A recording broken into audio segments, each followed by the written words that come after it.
राम। जय श्री राम, जय जय श्री राम।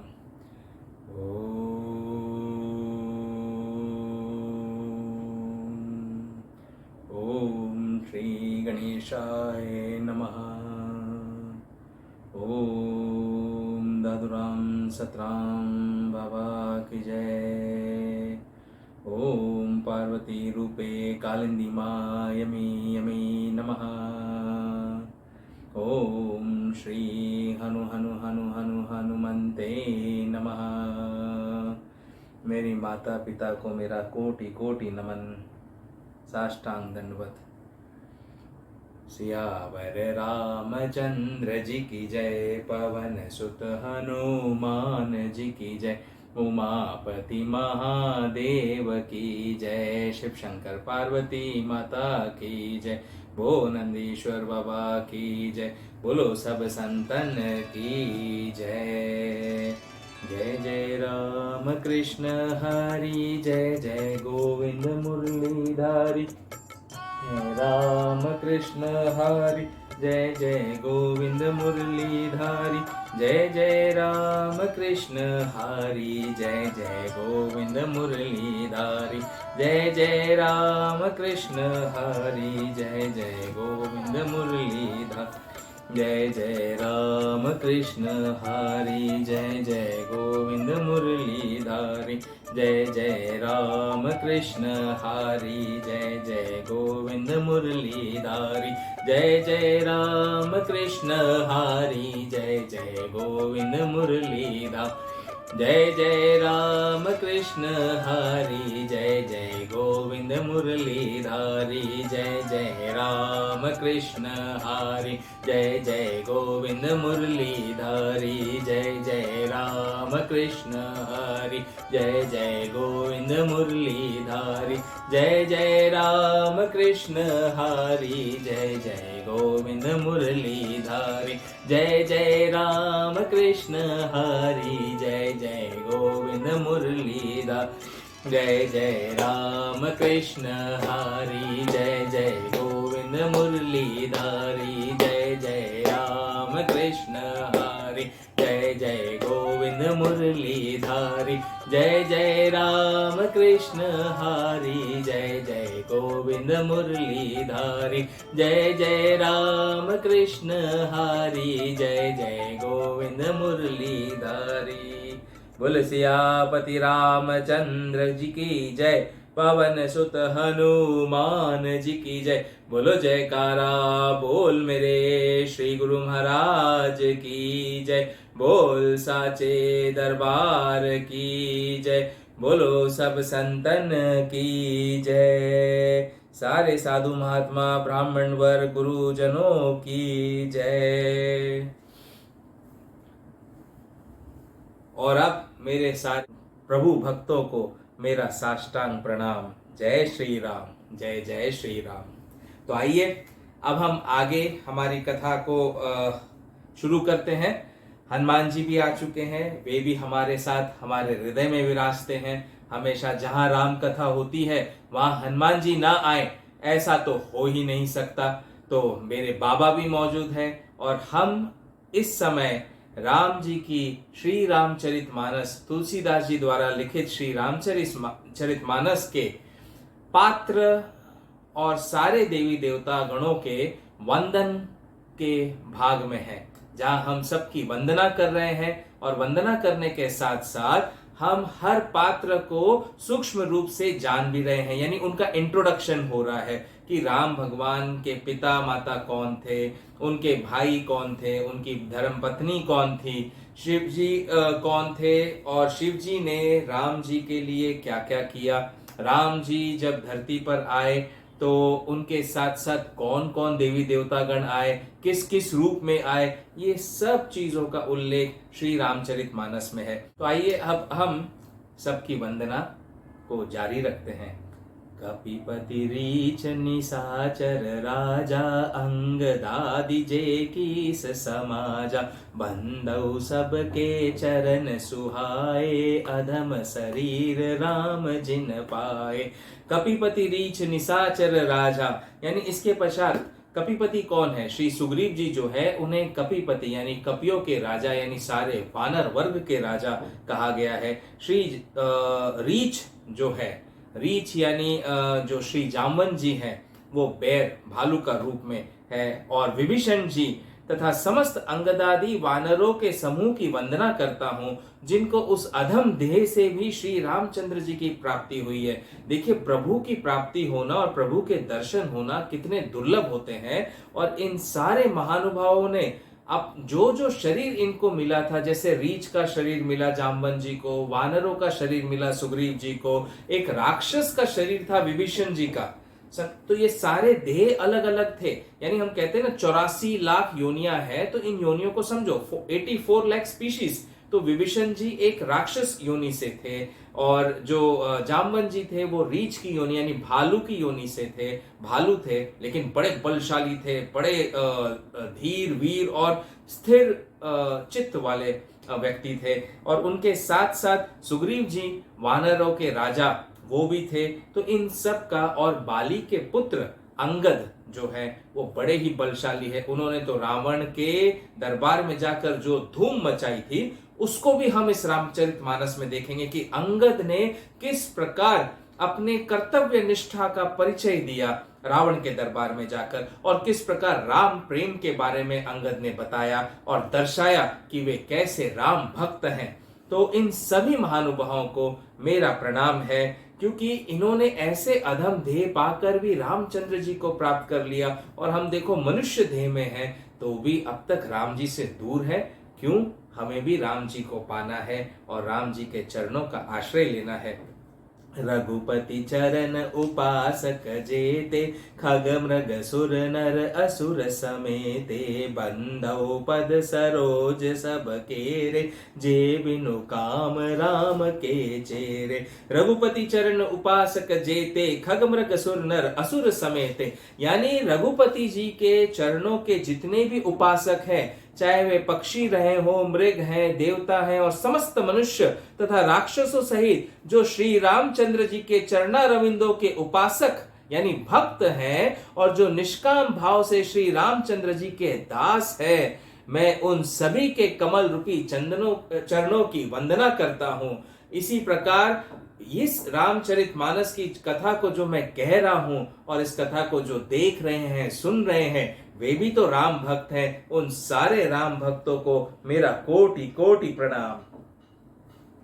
सुख सनकादि भगत मुनि नारद, जे मुनि बर विज्ञान विसारद, प्रणवौ सब ही धरनि धरि सीसा, करहु कृपा जन जानि मुनीसा। जनक सुता जग जननी जानकी, अतिशय प्रिय करुणा निदान की, ताके जुग पद कमल मनावो, जासु कृपा निर्मल मति पाऊं। श्री सुखदेव जी, सनकादि, नारद जी आदि भक्त और विज्ञान विशारद जो बड़े बड़े विज्ञानी मुनीश्वर हैं, उन सब को मैं पृथ्वी पर सिर रखकर प्रणाम करता हूं।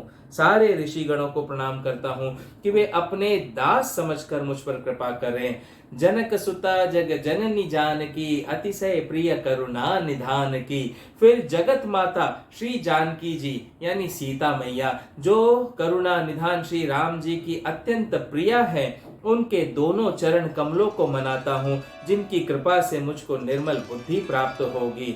जनक सुता जग जननी जानकी, अतिशय प्रिय करुणा निधान की, ताके जुग पद कमल मनावो, जासु कृपा निर्मल मति पावो।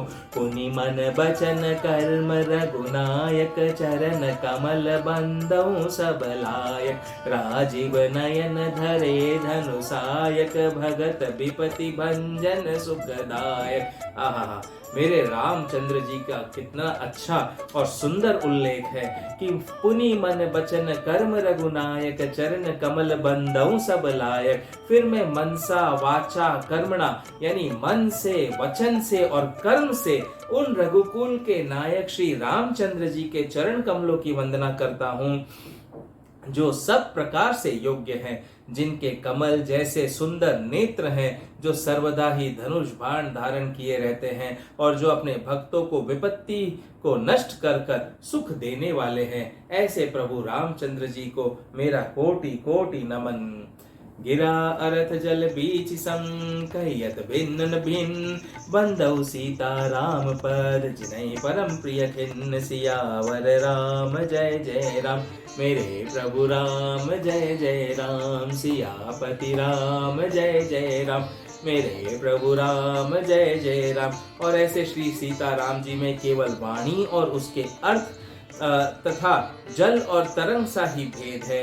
जो वास्तव में अभेद है, उनके चरण कमलों में मेरा प्रणाम है, जिनको दुखी जन बहुत प्रिय लगते हैं।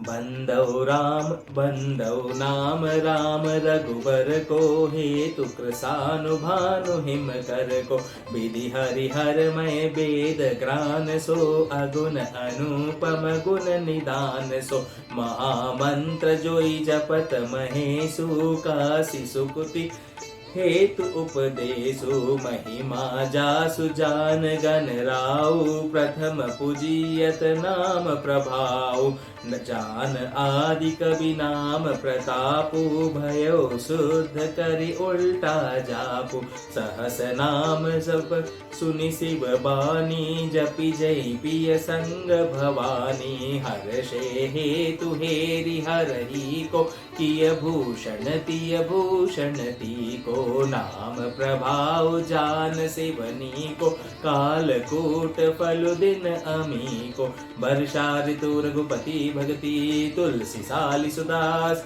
राम नाम बर बरन जुग, सावन भादव मास, सियावर राम जय जय राम। मेरे प्रभु राम जय जय राम। अब देखिए, मैं श्री रामचंद्र जी के उन श्री राम जैसे नाम की वंदना करता हूँ, जो अग्नि सूर्य और चंद्रमा का कारण रूप है, और जो ब्रह्मा विष्णु तथा शंकरमय है, और वेद का प्रणव यानी ओम स्वरूप है, और वह गुण तथा उपमा रहित गुण का निधान कोश भी है। ऐसे है हमारे प्रभु, हमारे श्री राम, जिनसे इस सारे संसार की उत्पत्ति हुई है। वेदों का सार भी वो है, वेदों का प्रणव ओमकार भी वही है।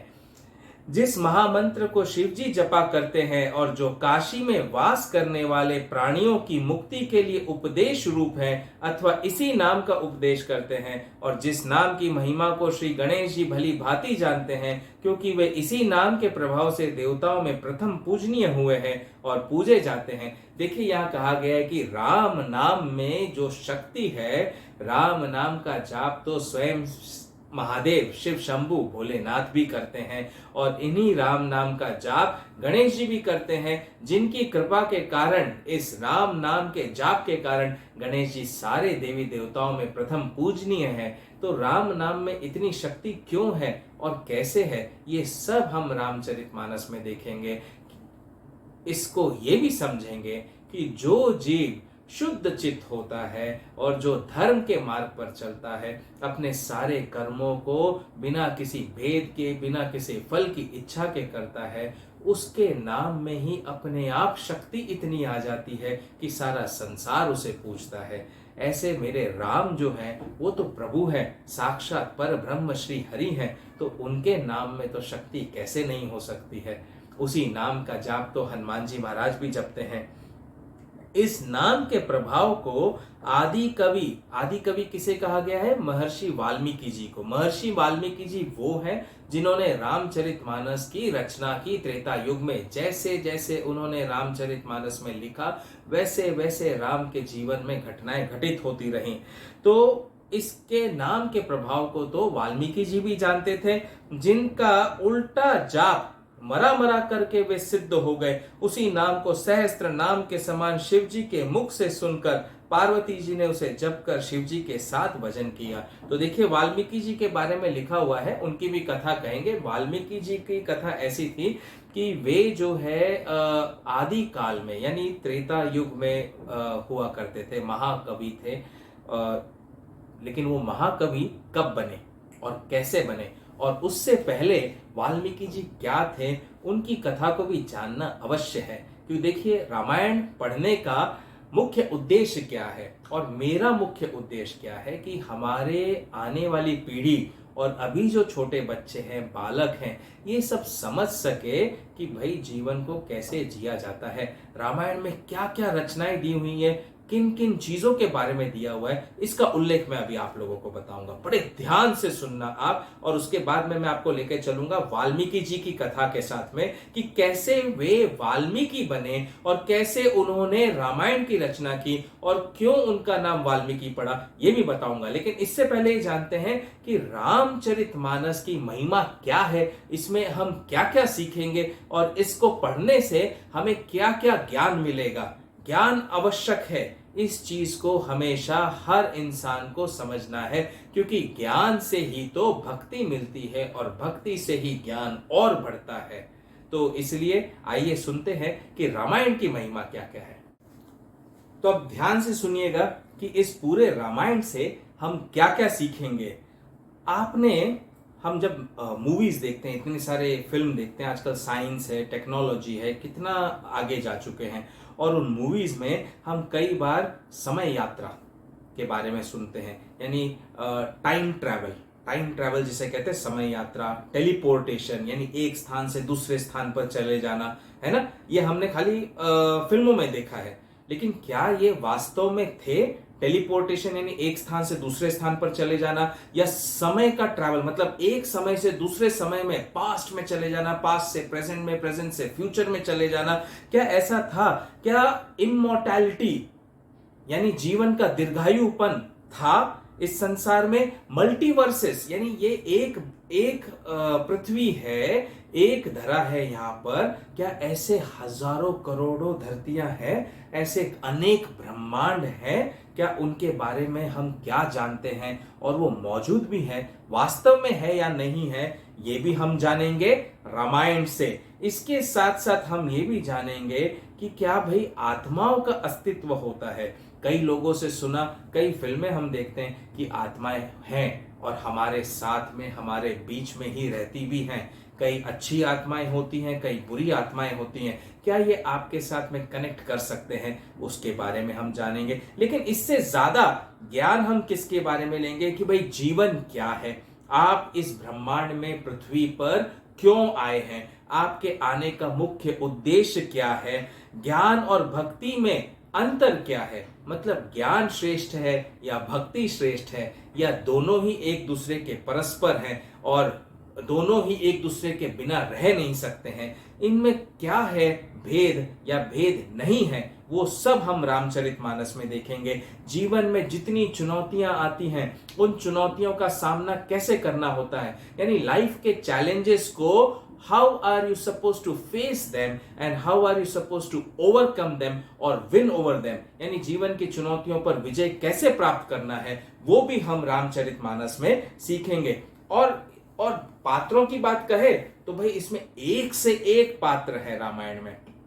और कैसे कैसे पात्र हैं? आपने वानरों के बारे में तो सुना ही है कि कितने वानर होते हैं और वानर कैसे थे, कितने शक्तिशाली थे, उनकी दृढ़ता, उनका संकल्प। दृढ़ता और संकल्प का मतलब होता है उनका डिसिप्लिन, उनका आत्मविश्वास, उनका पावर, डेडिकेशन, डिटर्मिनेशन, राइट। तो उनके बारे में भी हम जानेंगे। और सबसे शक्तिशाली वानर तो हमारे हनुमान जी महाराज हैं, बाबा। उनके जैसा तो इस पूरे संसार में ना कोई है, ना होगा और ना था।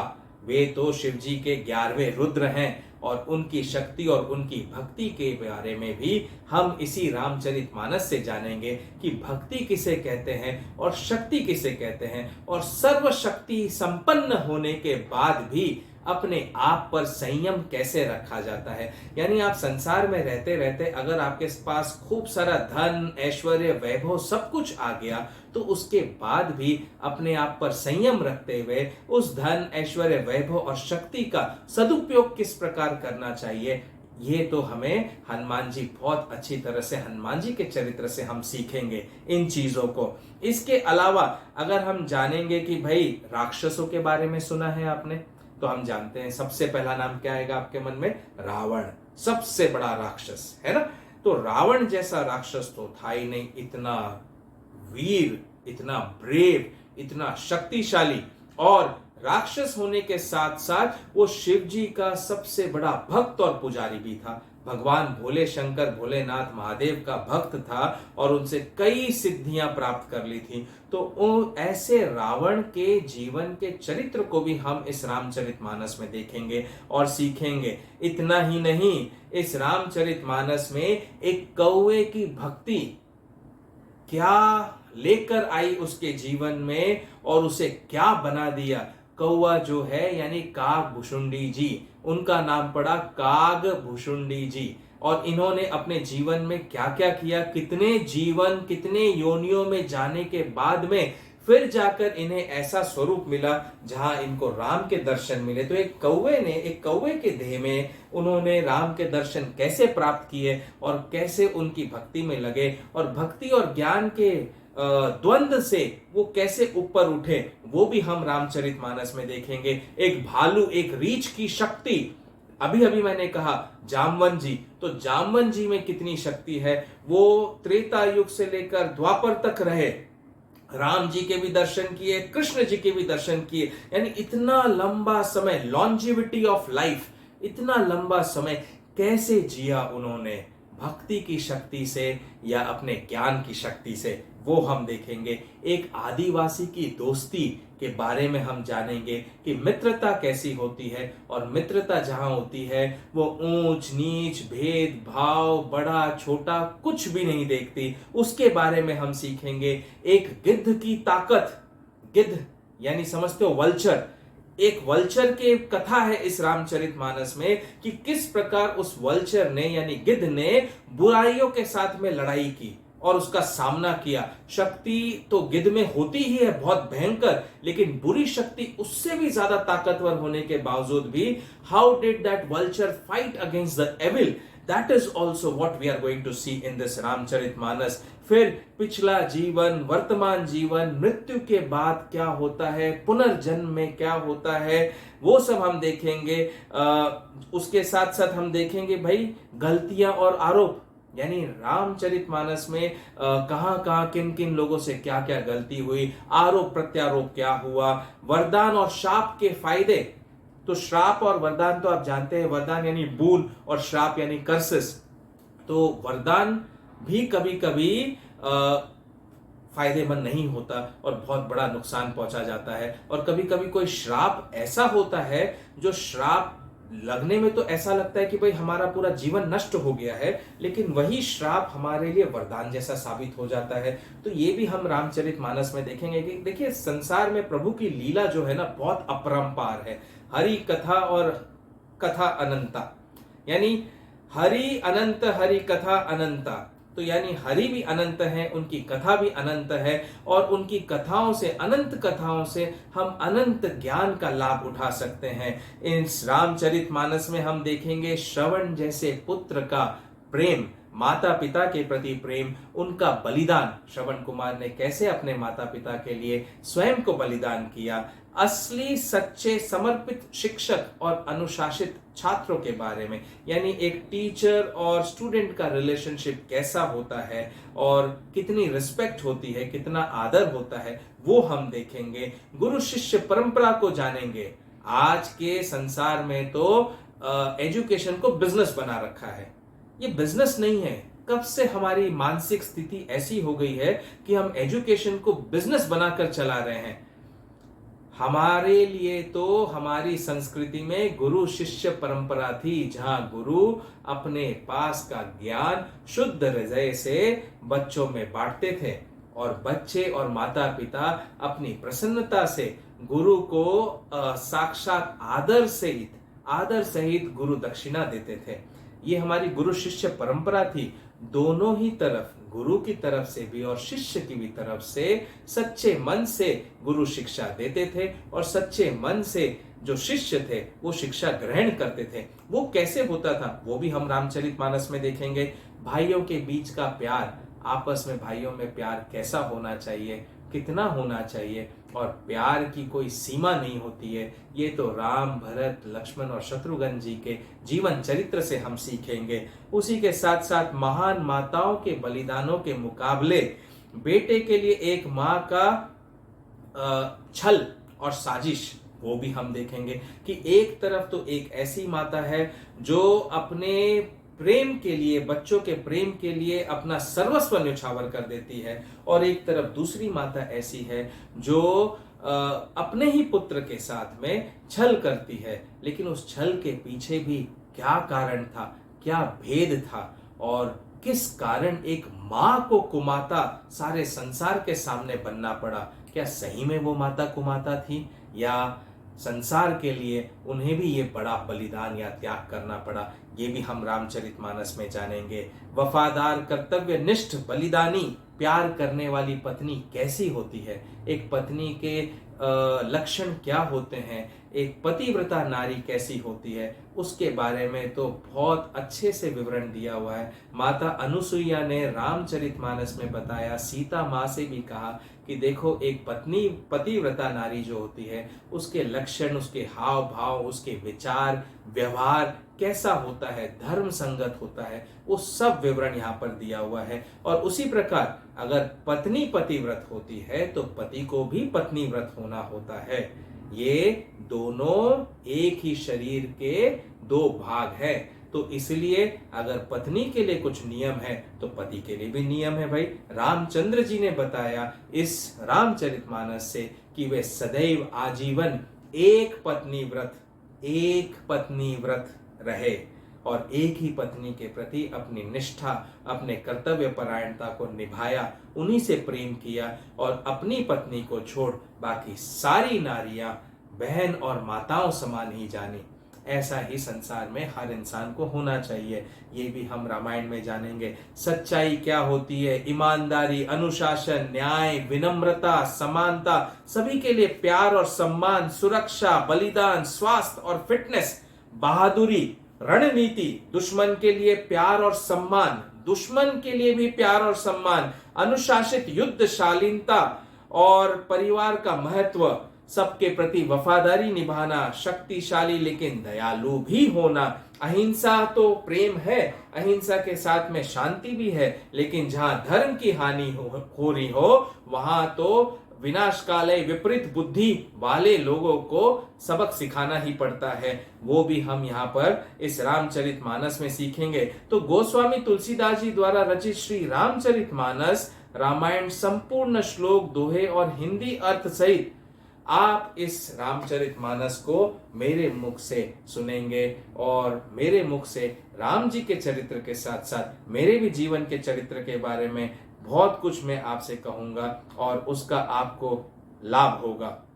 तो अब मेरे जो बच्चे हैं उनके लिए भी मैं कहूंगा कि देखो, what you are going to learn in this entire Ramcharitmanas, you are going to learn about time travel, you're going to learn about teleportation.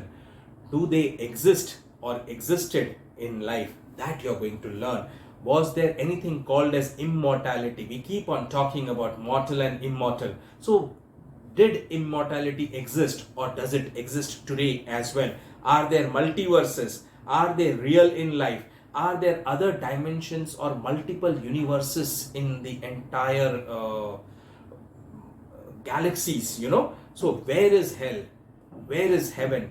How does hell look like, or what happens in heaven? What does it look like? Do the souls exist? We are going to look at all those aspects in this Ramayana. You're going to know about the apes, their power, their determination, their dedication. Have you ever heard about Rakshasas, the giants, the devils, basically? Correct? We see a lot of ghost stories and ghost movies, and you see and hear a lot about devils and Rakshasas. So, did these Rakshasas really existed, and do they exist even today? If they exist today, are they around us or are they within us?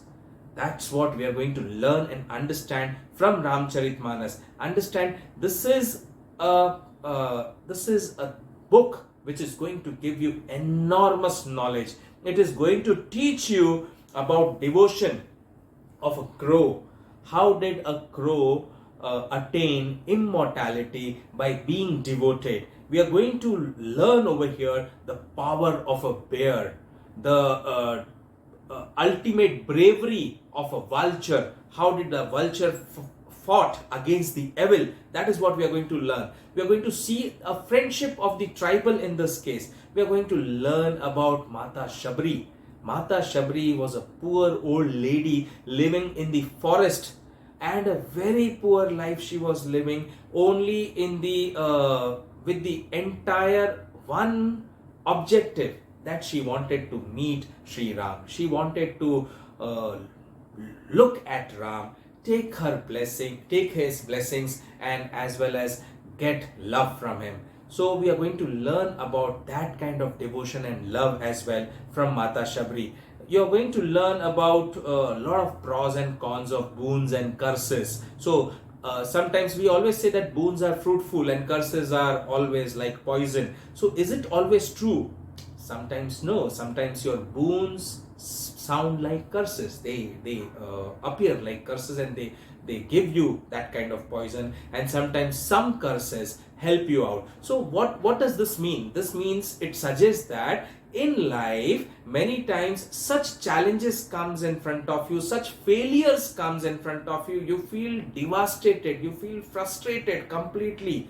But those challenges and those stones have come, or those hurdles have come in your path only to make you more strong, only to make you more powerful, only to testify you, so that tomorrow when the success, when the power comes to you, that time you stay calm and you make good use of that power, fame, name, money, etc. We are going to learn all those things from Ramcharitmanas. What is the relationship between a student and a teacher?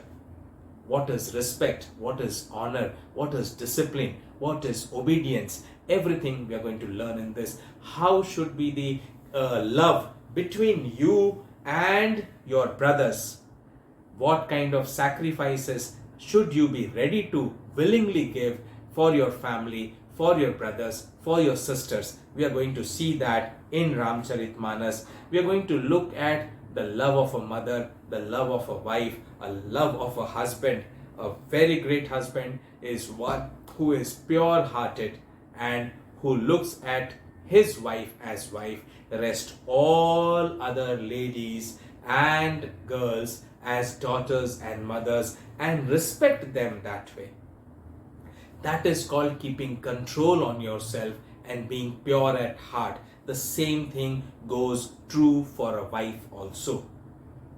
We are going to look into that. How faithful you should be, how dutiful you should be, how sacrificing you should be.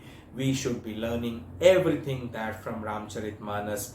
And more than that, we are going to learn about truthfulness, honesty, discipline, justice, humbleness, compassion, politeness, love and respect for all, even for your enemies. There should be love and respect. In war, there should be discipline and decency. That we should never forget. Bravery and strategy. How does these two work hand in hand? We are going to look into that. Even being powerful, how you can stay merciful as well. And how do you apply the Amrit Dhara of Ramayana into your lives and lead a successful, happier, healthier life? That is what we are going to see and learn from Ramcharitmanas. So देवियों और सज्जनों, मेरे प्रिय भक्तों और मेरे सारे श्रोताओं, मैं आप सबसे यही कहूँगा और आपको जानकर खुशी होगी कि रामचरितमानस जो है, ये कथा, ये राम की कथा नहीं, ये संसार में रहने वाले हर जीव की जीवन का चरित्र है और ये हमें बहुत कुछ सिखाती है। तो इसलिए इसे हमें ज्ञान के हिसाब से, भक्ति के हिसाब से पढ़ना है और इससे काफ़ी कुछ सीखना है। तो आइए अब हम आगे बढ़ते हैं, रामचरितमानस में वंदना करते हुए आगे बढ़ते हैं। तो आइए अब हम समझते हैं वाल्मीकि जी के जीवन चरित्र को, क्योंकि यहाँ पर वाल्मीकि जी का उल्लेख आया और इसमें कहा गया है कि भाई उल्टा नाम उन्होंने जपा, मरा मरा, तब भी उन्हें इतना बड़ा वरदान मिल गया कि वे महाकवि बन गए और रामचरितमानस की रचना कर डाली। तो वाल्मीकि जी का जीवन चरित्र क्या था, कौन थे वो? तो कहा जाता है कि भाई वाल्मीकि जी जो थे वो ब्रह्मा जी के पुत्र हैं, प्रचेता, उनके पुत्र थे। लेकिन विधिवश उन्हें भील समाज की एक भीलनी चुरा कर ले जाती है। और भीलनी जब चुरा कर ले जाती, चुराने का कारण क्या था, क्योंकि भीलनी निसंतान थी, उनकी कोई संतान न थी। तो उन्हें जब वाल्मीकि जी ये दिखाई दिए तो वो उनको बचपन में ही चुरा कर अपने भील समाज में ले गई और इनका नाम, असली नाम रत्नाकर रखा गया। अब उस समय जो है भील समाज में जो पालन पोषण का कार्य होता था वो चोरी चकारी करके, डाका डाल के किया जाता था, जो कि गलत है, बहुत बड़ा गलत कार्य है। लेकिन वो जो जंगल में रहने वाले भील समाज थे वो काफी कुछ ऐसे ही कार्य करते थे। इसी कारण रत्नाकर जो थे वे भी बड़े होकर डाकू ही बने। और डाकू बनकर उनका तो नित्य कर्म यही था, जंगल में जाना और राह पर चलते फिरते जितने लोग मिलते थे उनको लूट लेना। लूट से जो भी पैसा मिलता वो पैसा लेकर और वो ही धन संपदा लेकर वो अपने परिवार का पालन पोषण करते थे, अपने पत्नी का, अपने बच्चों का। और कभी कभी जरूरत पड़ती तो किसी किसी को मार भी देते। तो देखो किस राह पर थे, क्योंकि कुसंगति थी।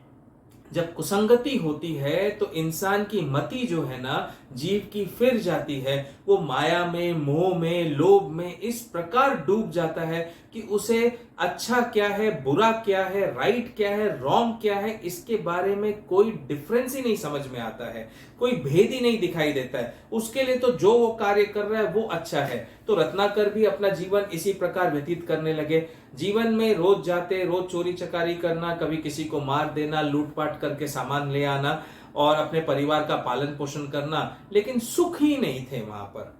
कुछ ना कुछ तो अंतर मन में उनको ना हमेशा परेशान करता रहता था कि ये किस प्रकार का जीवन है। ऐसे ही कई वर्ष बीत गए और एक दिन ऐसे ही वन में घूम रहे थे, किसी राहगीर को ढूंढते हुए कि भाई कोई मिल जाए ताकि वो लूट सके। तो उसी समय उनका साक्षात्कार नारद मुनि जी से हो गया। तो नारद मुनि जी तो संसार भर में भ्रमण करते रहते हैं। और नारद मुनि जी कैसे भ्रमण करते हैं? नारद मुनि जी गाते रहते हैं भगवान के नाम को और हरि के नाम में, हरि के कीर्तन में डूबे रहते हैं। नारायण नारायण भज मन नारायण नारायण नारायण, श्रीमन नारायण नारायण नारायण, नारायण नारायण श्रीमन नारायण नारायण नारायण, भज मन नारायण नारायण नारायण। ऐसे नारायण नारायण गाते गाते नारद मुनि तो मस्त मौला जंगल में, वन में भटक रहे थे अकेले ठकेले। और उसी समय डाकू रत्नाकर उनके सामने आ गया और एकदम बड़ा चाकू और खंजर लेकर खड़ा हो गया और सीधे गले पे लगाकर बोला, अभी की अभी तुमको बंदी बनाता हूं। और तुरंत के तुरंत नारद मुनि को बंदी बनाकर पेड़ से बांध दिया। अब देखिए कथा है, कथा में थोड़ा सा एंटरटेनमेंट लाने के लिए और काफी कुछ हम बताते हैं और एक्टिंग करते हैं। इसे बहुत ध्यान से सुनना, क्योंकि इसका मूल उद्देश्य तो ज्ञान को प्राप्त करना है और जानना है कि अच्छा क्या होता है, बुरा क्या होता है, बुरा करने से क्या हो जाता है और अच्छा करने से क्या होता है। तो उन्होंने नारद मुनि जी को बंदी बना लिया। अब जब बंदी बना लिया तो नारद मुनि जी रत्नाकर से पूछा कि भाई तुम ये सब क्यों कर रहे हो, क्यों मुझे बंदी बनाया? मैं तो साधु आत्मा हूं और मुझे तो, मेरे पास तो कुछ भी नहीं है तुम्हें देने के लिए। तो डाकू है भाई, रत्नाकर ने कहा नहीं, जो है दो मुझे, मैं ये सब कुछ करता हूं, ये मेरा नित्य जीवन को, अपने जीवन को, अपने परिवार को, जीवन को पालने पोसने वाला मार्ग है। तो नारद मुनि सोच में पड़ गए, भाई मैं तो बुरा फंस गया ये डाकू के चक्कर में, अब क्या करूं, कैसे इसके चेतना के पटल खोलूं और कैसे अपनी सुरक्षा भी करूं।